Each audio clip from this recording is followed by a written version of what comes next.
کوله موږ هلته په تیرو کې چې کوم دی هغه موبایل لګولی زمین مولي صاحب تقریر هغه اورو نو بیا یې خبره کوله چې ما به څنګه له ورولې خو زه هغه موقع جوړه شوله چې د محمد واده وه بله ورځ نو ځان سره مې راووستم مایدار ملاقات سره وکړه انشاءالله زمین مولي صاحب به تاسو ته تقریر کوي او زه لږ پړانګار ته ځم زما سال د بل پروګرام دی مختصر 2-3 منټه خبره کوم عزتمندو نن چې موږ په کوم تقریب کوم پروګرام کې ناست یو دا د یو مدرسې پروګرام دی او دا نن چې کوم پروګرام دی دا په 2 موضوعګانو باندې یو دا چې دې جومات کې د مخکې نه کوم درس شروع کومو ماشومانو کې ختمونه کړي دي هغه ستاسو وړاندې دي دا پټکي والي دي په ناظره یا په حفظ باندې ختم کړی د هغوی دستاربندي ده او بل طرف ته الحمدلله ثم الحمدلله مدرسه کې توسيع رااله د جومات نه خبره منتقل شوله مدرسې او ځان ته حیثیت هغه اختیار کړي چې د هغې باندې اختتام کیږي بار دلته بچت دی دا د الله تعالی په موږ ډېر لوی احسان دی چې الحمدلله کال په کال باندې زموږ پاکستان کې مدارس هغه وجود پیدا کوي او کال په کال باندې ترقي کوي که تاسو په دنیا باندې نظر واچوئ نو په ټوله دنیا کې پاکستان دنیا کې اسلامي ملکونه نور هم ډېر دي په ټوله دنیا کې پاکستان الحمدلله چې څومره مدارس دا په پاکستان کې دي او آباد دي او د هغې کوم نظام د مدارسو پاکستان کې دی دا د دنیا په یو ملک کې نشته او د هغې وجه به هم ته وویم اوس به تاسو وایئ چې سیاسي خبرې شروع کړلې دا سیاسي خبره نه ده دا زموږ فریضه ده د هغې وجه هم دا ده چې الحمدلله نن زمونږ په پارلیمنټ کې په اسلام آباد کې د پټکو والا علما په دغه اسمبلو کې ناست دي دا څه بله وجه نه ده زما ستا کمال نه دی دا کوم علما چې دلته په اسمبلو کې ناست دي هغه ستا د دې مدرسې دفاع کوي یعنې د مدرسو خلاف داسې سازشونه روان دي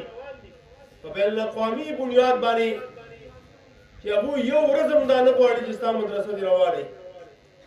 او ستا مدرسه دې څه شي هغه دې بنده شي دومره مضبوط سازشونه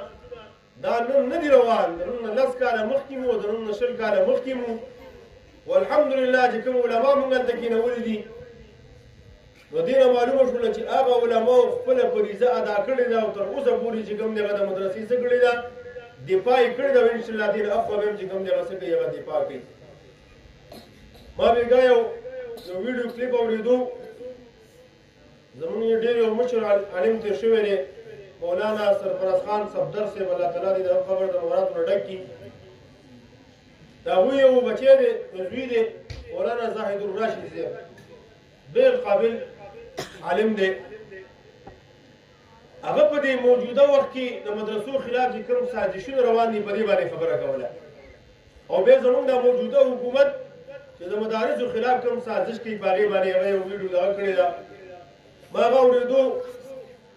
اوس یو 10 ورځې وړاندې زموږ د موجوده حکومت یو ایکټ چې کوم دی هغه څه کړو هغه پاس کړو هغې ته وقف املاک ایکټ وایي وقف املاک ځکه د مدرسو تعلق د وقف سره دی هغې کې هغوی ترمیم وکړو داسې ترمیم یې وکړو چې ډایرک خو هغوی کوششونه وکړل چې تا نه ډایرک مدرسې ته تاله ولګوي او دا یې وکړل ډېر ځایونو کې رالل مدرسو ته تالې ولګولې خو الحمدلله علماو سره راپاڅېدل په سن کې نن یو کال وړاندې مخکې داسې کار وشو چې 400 مدارس د سن هغې ته باقاعده حکومت ته اچولې وي تالې اچولې وي د هغه ځای چې کوم مشران دي هغوی مولانا صاحب ته دا پیغام راورسو چې په سن کې خو حکومت مدرسو ته تالې واچولې مولانا صاحب ته ډېره عجیبه خبره وکړه مولانا صاحب ته ویلې ټول چې څومره ملګري دي ټول یو ځای ته راجمع شوي یو لوی لښکر جوړ کړئ او زه په خپله باندې تعالی ماته وایي کله وایي څوک دې تاسو څه ووایي هماغه شان کار د سن والا وکړو اعلانونه یې وکړي یو ځای ته راجمع شولو او ډېر زیات خلک جوړ شو او تلل به د مدرسې تعالی مې ماته ویله مدرسې ته به ورنوتل هېچا ورته څه ونه ویلې چې یو ځای کې کار به دغه نه کړي بزور به کې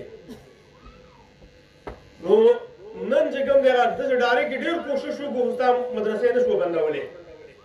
اوس د پارلمنټ د لارې د آیین د لارې د قانون د لارې چې کوم دی هغه ستا لار څه کوي هغه بندوي دا کوم ایکټ چې دوی پاس کړی دی دا صرف د اسلام آباد د حدودو پورې دې وخت کې دی دا ټسکۍ موږ ګوري چېرې دوی دې خلاف چې کوم دی هغه راپاسي او که نه راپاسي که موږ راپانسي دوی بیا به دا شي چې کوم دی خورېږي ټول ثبوت او ټول پاکستان ته به څه کېږي هغې ته به خورېږي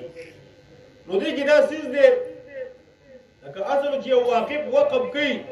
مدرسې ته ځای وقف کوي جومات ته وقف کوي نو دا د واقف اختیار دی دا ول شریعت هم ورکړی دی دا ول آیین هم ورکړی دی دا ول انساني حقوق هم ورکړی دی د انساني حقوقو تقاضا هم دا ده چې د واقف وقف به د هغه د مقاصدو مطابق استعمالیږي آیین هم دا دی چې یو سړی وقف وکړي د هغه د مطابق به استعمالیږي او شریعت هم دا دی چې یو سړی وقف وکړي د هغه د مقاصدو به مطابق پسې کې یو سړی لکه ووایي چې دا پټې ما مدرسې له ورکړو دې کې به واړه سبق وایي دا د اختیارمند دی د ځمکه وه د وقف کړله او دې کې به سبق ویلی کېږي بل څه به پکې نه کېږي نو دې حکومت داسې کار وکړو چې اوس یې داسې قانون جوړ کړو چې یو سړی راپاسي او هغه ځمکه وقف کوي مدرسې ته دا به د ده په اختیار کې نه یا چې چا ته وقف کوي د هغه په اختیار کې به نه دا به ډایرکټ چې کوم دی هغه اډمنسټریشن سره څه کې انتظامي سره به دا رجسټر کېږي بیا د انتظامي خوښه ده چې په هغې باندې څه کوي دا ډېره خطرناکه خبره ده ها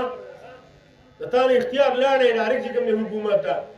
نو تاسو نه تپوس کوم د حکومت مدرسې چلول غواړي چې نه غواړي مدرسه ستا ورله هغه لاس له هغه به بندوي ډایرکټ به تا باندې حمله وکړله ستا مدرسې ته تاله ولګوله خو تا جرأت ځان کې